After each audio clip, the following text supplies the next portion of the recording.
Di tengah-tengah kemegahan lampu limpah dunia hiburan tanah air, nama Anita Sarawak bagaikan satu mantera yang tidak pernah pudar.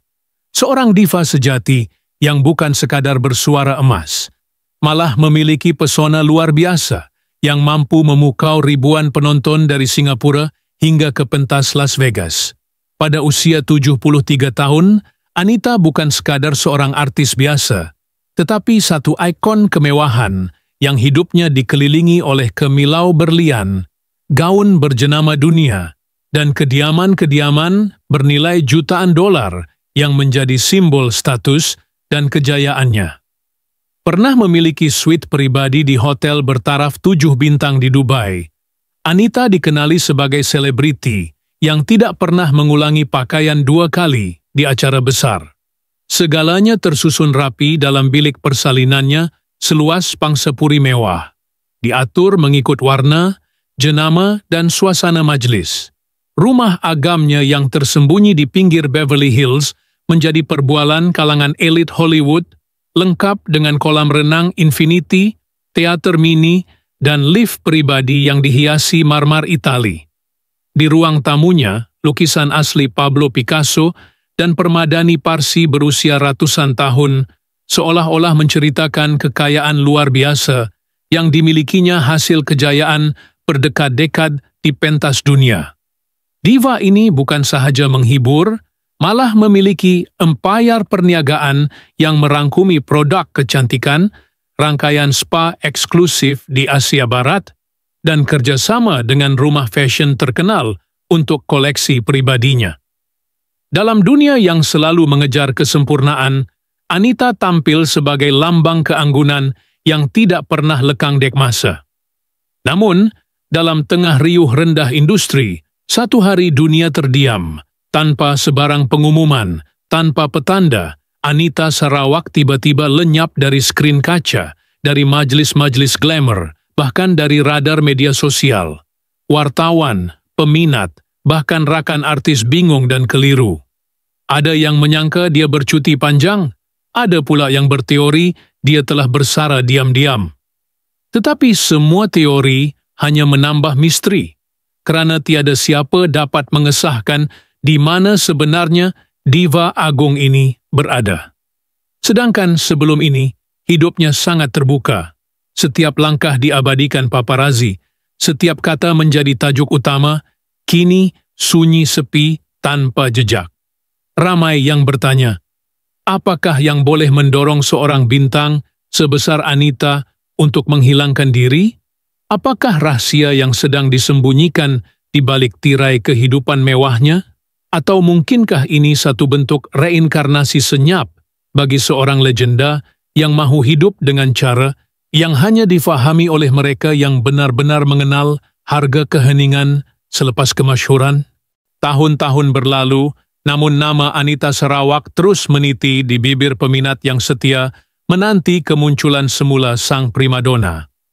Wartawan hiburan berulang kali coba menjejaki jejaknya, dari kondominium mewahnya di Singapura, ke villa rahasianya di Dubai, hingga ke puncak pergunungan Aspen, yang pernah menjadi destinasi musim sejuk kegemarannya. Namun semuanya buntu. Telepon tidak lagi dijawab, email tidak pernah dibalas, dan mereka yang pernah rapat dengannya pun tiba-tiba menjadi bisu, seperti menyimpan satu sumpah senyap yang tidak boleh dipecahkan.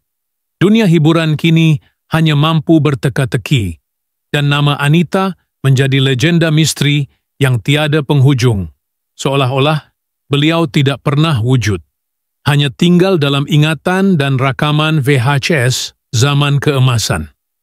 Namun, pada suatu malam musim luruh yang tenang di sebuah galeri seni persendirian di Florence, seorang kurator muda dikejutkan oleh kehadiran seorang wanita elegan, bertopi lebar, berkacamata gelap, bersarung tangan rendah hitam, yang berdiri terpaku di hadapan potret lukisan cat minyak wanita, berpakaian tradisional Melayu bersulam emas. Wajahnya sukar dilihat, namun gaya dan auranya tidak dapat disangkal. Itu dia, Anita Sarawak. Namun sebelum kurator sempat mendekati, wanita itu menghilang dalam bayang-bayang galeri, meninggalkan sekeping kad kecil berbau haruman mawar.